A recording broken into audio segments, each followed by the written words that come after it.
Día a todos, ¿cómo andan? ¿Todo bien?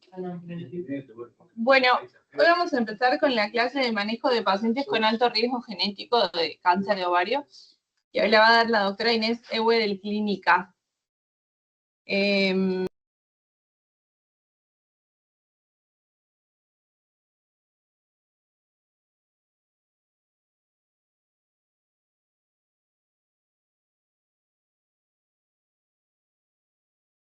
¿Me escuchás, Inés? ¿Querés ir empezando?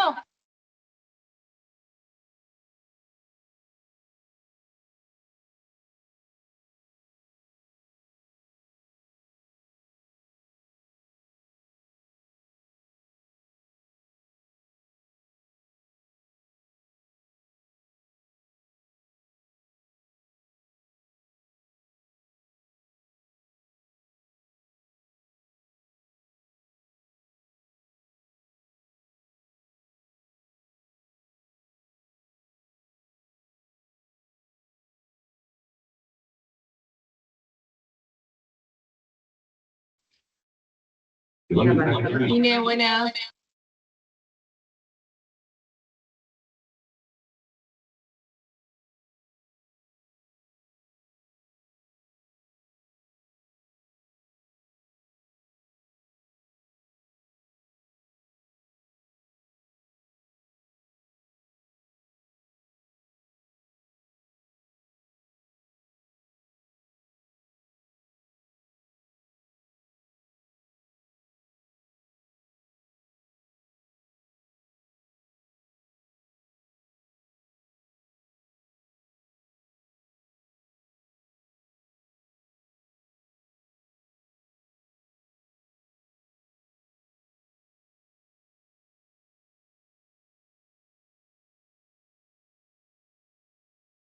Hola, buen día. ¿Ahí se escucha?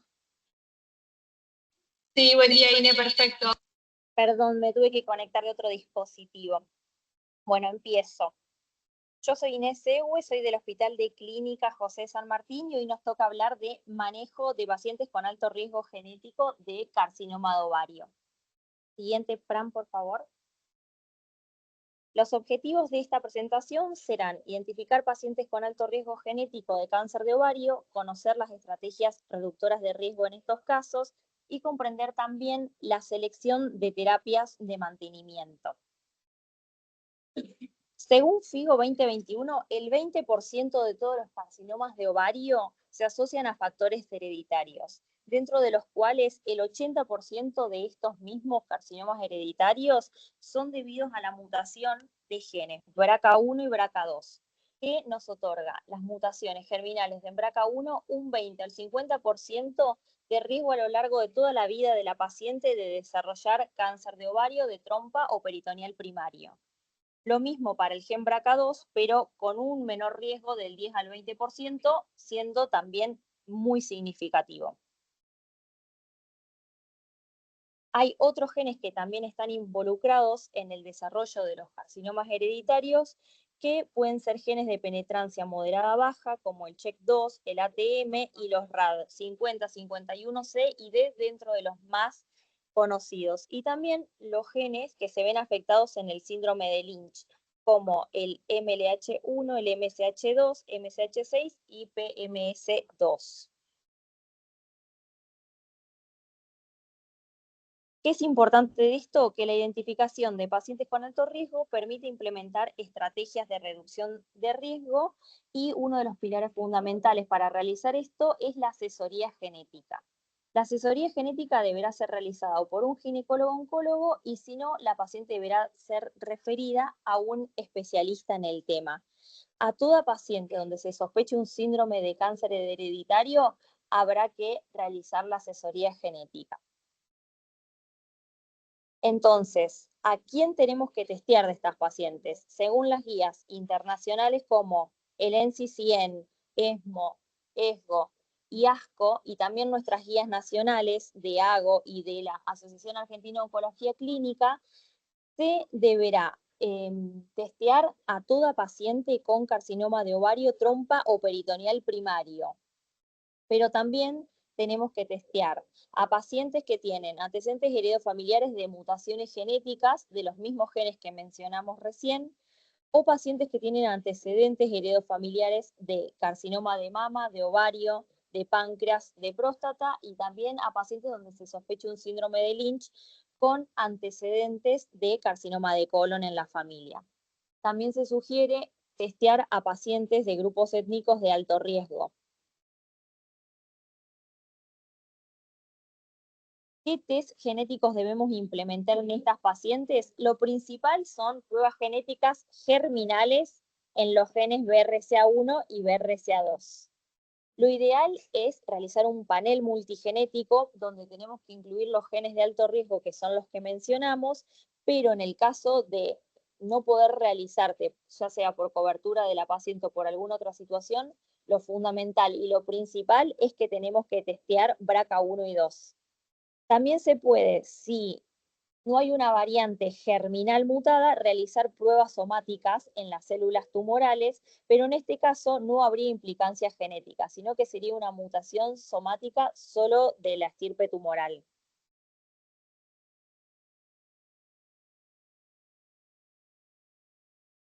Siguiente, por favor. Entonces, una vez que detectamos a la paciente mutada, se recomienda realizar como seguimiento de la paciente CA 125 y ecografía transvaginal. NCCN dice que no, porque no reduce la mortalidad, pero que podría considerarse al retrasar la cirugía profiláctica de la que vamos a hablar, y también como parte de la evaluación de la paciente previo a esta cirugía. Entonces, NCCN nos habla de dos estrategias, las no quirúrgicas y las quirúrgicas. Dentro de las no quirúrgicas tenemos el asesoramiento en fertilidad, referir a la paciente a un especialista en fertilidad para que puedan asesorarse y sobre todo para intentar preservar, en el caso de que la paciente lo quisiese, embriones o gametas. Y también NCCN aclara la importancia del uso de anticonceptivos en pacientes en edad fértil, sobre todo combinados orales, que reducen el riesgo de cáncer de ovario también en esta población de pacientes mutadas. Y también hay evidencia más reciente para el CIU de levonorgestrel de 52 microgramos. La estrategia más importante de todas las que se plantean es la cirugía reductora de riesgo, que es la salpingoforectomía bilateral laparoscópica. Reduce el riesgo de cáncer de ovario en más del 80 al 90% y la mortalidad global del 70%. Hay un riesgo que es del 10 al 20% que no se llega a eliminar porque la paciente va a tener riesgo durante toda su vida de presentar un carcinoma peritoneal primario. Pero aún así es muy significativa la reducción con este tipo de cirugía. ¿Cuándo se recomienda realizar? En pacientes BRCA mutadas para tipo 1 entre los 35 y 40 años, o sea, antes de la edad de presentación típica de esta patología, y en las BRCA2 se puede retrasar hasta 10 años entre los 40 y 45. Cuando hay mutación de otros genes, también hay que considerar esta cirugía, se puede extender un poco más entre los 45 y 50 años, y lo importante es que cuando se realice esta cirugía se haga una exploración completa de la cavidad abdominal buscando implantes o alguna lesión sospechosa y previamente tomar un lavado peritoneal. Examen completo de todo lo que es el intestino, el apéndice y los ovarios, trompas y útero. Una vez que se realiza la cirugía, lo que tenemos que hacer es incluir la totalidad de la trompa, o sea, desde la fimbria hasta la inserción cornual, y deberá procesarse en anatomía patológica la totalidad de la pieza. ¿Por qué? Porque ¿cuál es el objetivo? Dijimos que es reducir el riesgo de cáncer de ovario, de trompa y peritoneo, pero también reduce el cáncer de mama y también nos permite, en muchos casos, el diagnóstico temprano de carcinomas ginecológicos ocultos, que en estas pacientes BRCA mutadas tenemos un riesgo de casi el 5% de encontrarnos con un carcinoma oculto en la salpingoforectomía. ¿Cómo se va a presentar este carcinoma oculto? O como un STIC o como un carcinoma superficial del ovario. En general, en estos casos encontramos un estadio 1, 1A. Siguiente, por favor, Fran. ¿Qué se dice en las guías internacionales acerca de la esterectomía? que podría llegar a considerarse, no es el gol estándar como la salpingoforectomía bilateral, pero se podría considerar en pacientes que presenten síndrome de Lynch para reducir el riesgo de cáncer de endometrio concomitante, o en pacientes que vayan a recibir tratamiento con tamoxifeno, por ejemplo, en pacientes que ya presenten el carcinoma de mama y se haya detectado esta mutación. Acerca de la salpingectomía, todavía no hay beneficios preventivos probados, entonces no se recomienda. Siguiente, por favor. ASCO también desarrolló una guía, en 2020 fue publicada, que dice que testear a las pacientes es una medida costo efectiva de prevención, porque además tenemos implicancias pronósticas, ya que las pacientes con mutaciones en los genes BRCA tienen mayor respuesta a platinos y mayor sobrevida libre de enfermedad con la utilización de inhibidores PARP. Siguiente, por favor. Este es el estudio solo 1, es un estudio de fase 3 aleatorizado, doble ciego y multicéntrico que se publicó en el 2028. Se utilizaron 391 pacientes que presentaban carcinoma avanzado de ovario, trompa y peritoneal primario, y todas estas pacientes tenían mutaciones germinales o somáticas, en su mayoría germinales, de los genes BRCA1 y 2. Todas estas pacientes tuvieron buena respuesta a la quimioterapia con platinos y se randomizaron 2-1, o sea que 260 pacientes recibieron olaparib y 131 recibieron placebo en el mantenimiento. Siguiente, por favor. Estas son las curvas de Kaplan-Meier, donde tenemos que se realizó un seguimiento de 41 meses en una etapa inicial de este trabajo y hubo 70% menos de riesgo de progresión de la enfermedad o muerte a las pacientes que recibieron olaparib, teniendo un hazard ratio de 0,30, siendo estadísticamente significativo. Siguiente.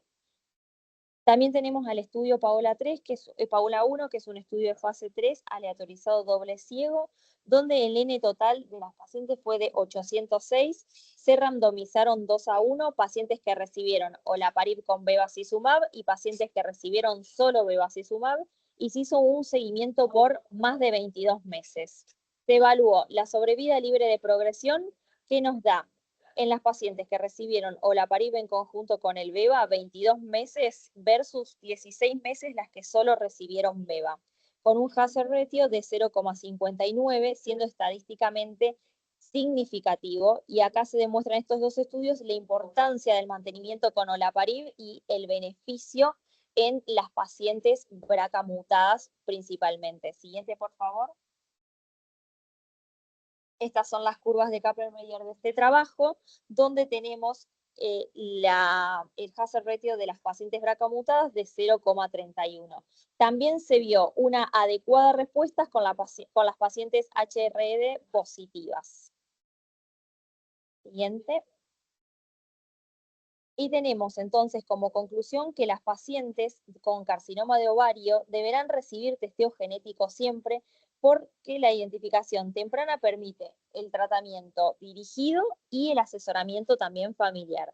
Y que la cirugía estándar para reducir el riesgo es la salpingoforectomía bilateral, recordemos que debe ser laparoscópica, y permite reducir el riesgo y la detección de cáncer oculto, que tenemos una incidencia del 5% en este tipo de pacientes. Los inhibidores PARP mejoran la sobrevida libre de progresión, sobre todo en las pacientes con mutaciones BRCA. Siguiente. Y esa es la bibliografía que utilicé.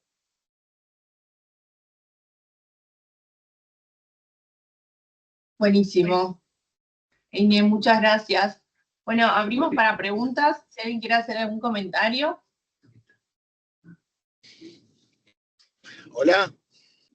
Hola, Hola, doctor, buen día. ¿Qué tal? Buenísima la clase, corta, concisa y clarísima. Solo agregaría la diferencia de edad que hay según esté mutado el BRCA1 o el BRCA2 en cuanto a la toma de decisión de la salpingoforectomía, que, bueno, puede ser hasta 5 años antes mínimo, cuando es 1.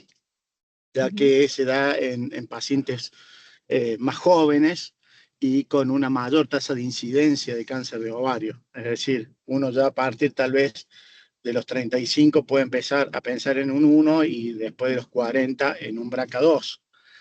Y con respecto a la salpingectomía sola, si bien los guidelines no lo tienen considerado aún, hay varios estudios que demuestran un beneficio para aquellas pacientes que quieren conservar aún su función reproductiva o su función hormonal, eh, pudiendo estirar esa edad y hacerlo un poquito más adelante y con una disminución del riesgo mientras van teniendo su actividad endocrina propia, que está demostrado que es muchísimo mejor que cuando uno hace la hormonoterapia de reemplazo. Y siempre hablar con el patólogo y pedir, tal como vos dijiste, un procesamiento de la pieza, un microprocesamiento con multi-slice, sobre todo de las fimbrias, porque muchas veces se encuentran sticks o carcinomas incipientes en estas pacientes. Quería agregar eso, no sé qué opinan. Perfecto, doctor, muchas gracias. Bien. Hola, buen día. Quiero, Buen día. Hola, pero ¿cómo va? ¿cómo andan? Yo sabes que quería preguntarles a los que están presentes si todos cuentan con algún consultorio de asesoramiento genético, cómo se manejan en el día a día con estas pacientes. Nosotros acá en el hospital tenemos un genetista y tenemos un consultorio de asesoramiento genético que las pacientes van, pero nada especial. Pero, por ejemplo, en Israel, que obviamente como es población judía, que la incidencia de BRCA es más, tienen hasta clínicas para pacientes BRCA directamente. Que tienen de todo, ginecólogos, proctólogos, oncólogos, bueno, de todo, psicólogos. Sí, lo que voy era, sí, la pregunta vieron que en base al trabajo que armamos a través de AGO respecto al acceso al estudio genético, por ahí también quizás uno pueda conseguir hacer el estudio, pero no tiene quien lo asesore o quien informe. Entonces, nada más como para plantearles las dificultades que puede haber en el manejo de estas pacientes. A mí en lo personal no nos pasa, pero quizás no sea lo mismo para todos. Y si bien me parece que está bastante claro la importancia de no solamente el interrogatorio con los antecedentes o saber la patología que puede estar relacionada con algún tipo de mutación genética, sino que nosotros lo podemos informar y por ahí nos quedamos cortos en cómo seguir ese proceso. Sí, perfecto, doctor. Nosotros en el hospital también contamos con asesoramiento genético oncológico. Sí. Perfecto. Nosotros, por ejemplo, en Córdoba tenemos el asesoramiento genético remoto. No está dentro del hospital, pero tenemos un referente siempre con el cual consultamos, que es la doctora Winocur, que es nuestra referente.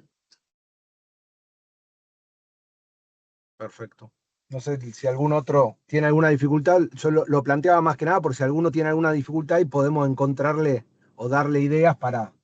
Fíjate que lo que hace Gonza está buenísimo, que a lo mejor no lo tienen en el hospital, pero ya tienen armado, porque por lo general también depende mucho de que uno lo dirija, ¿no? Claro.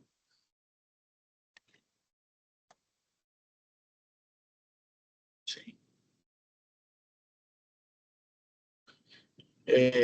Otro tema a plantear es qué opinan en las pacientes que hicieron la oforectomía, que en general son jóvenes y son pacientes premenopáusicas, qué opinan de la hormonoterapia de reemplazo en estas pacientes, ya que sabemos que no solamente aumenta el riesgo de cáncer de ovario, sino el cáncer de mama, como para abrir el debate, ya que quedan 9 minutos todavía. Gonza, querido, ¿cómo andás? Me gusta que tire esa pregunta. Bueno, estaba en otra cosa. Primero felicito a la doctora que estuvo muy bien, cortita y a pie como debe ser. Esta pregunta que decís vos, en realidad se estudió incluso en pacientes BRCA. Y la realidad es que en la premenopáusica no tenés una evidencia sólida que te diga no le des reemplazo hormonal o tratamiento anticonceptivo que te va a aumentar el riesgo. Porque en la BRCA sabemos que en la BRCA1 va a tener el triple negativo y más la BRCA2 se va a asociar un poquitito más a lo que es el tumor hormona dependiente, pero no tenés una evidencia en contra en la premenopáusica, muy sólida, por así decirlo.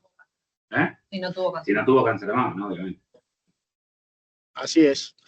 No solamente eso, sino que está demostrado que la hormonoterapia de reemplazo mejora la tasa de sobrevida en estas pacientes por la reposición estrogénica, sobre todo a la hora de prevenir eventos cardiovasculares tempranos. O sea que no solamente no está contraindicado, sino que estaría indicado por lo menos hasta la edad de los 50 años.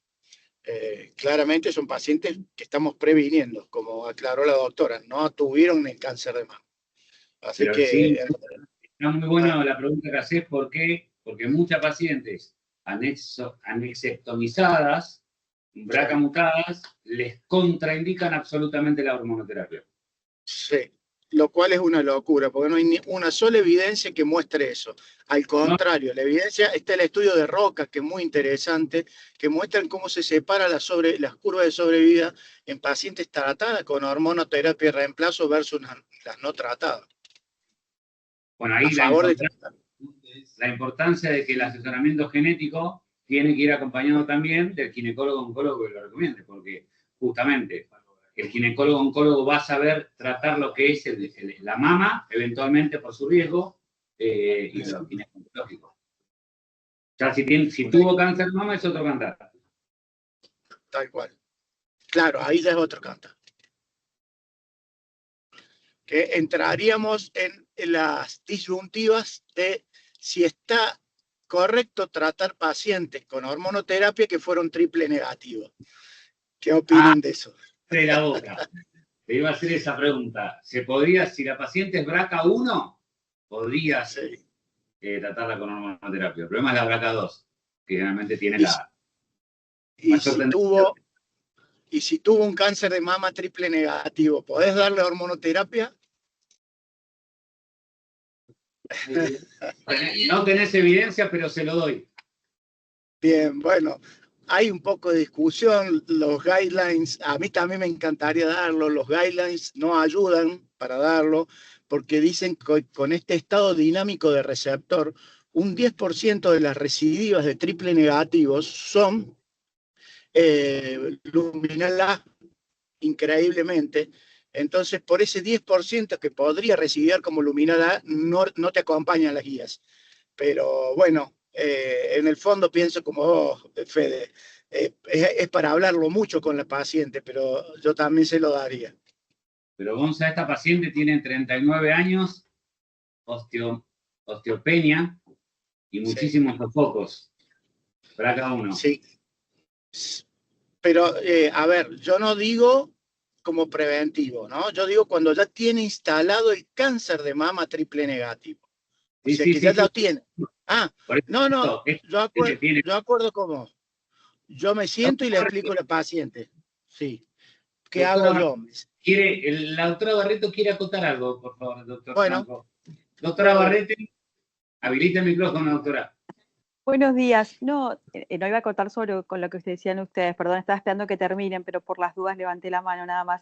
Era comentar solamente, es solamente para contarles que el protocolo, cuando estudiamos especímenes reductores de riesgo, incluir totalmente disecciones paralelas a la trompa y también el ovario, ¿sí? El ovario también se incluye totalmente, para estudiar justamente lo que dijimos, la superficie completa del ovario. Se incluyen las dos cosas totalmente. Era nada más recordar eso. Yo ya lo sé, doctora, porque me lo hacía cortar a mí. No sé si se acuerdan. Bueno. Chao, gracias, María. Con Hypec.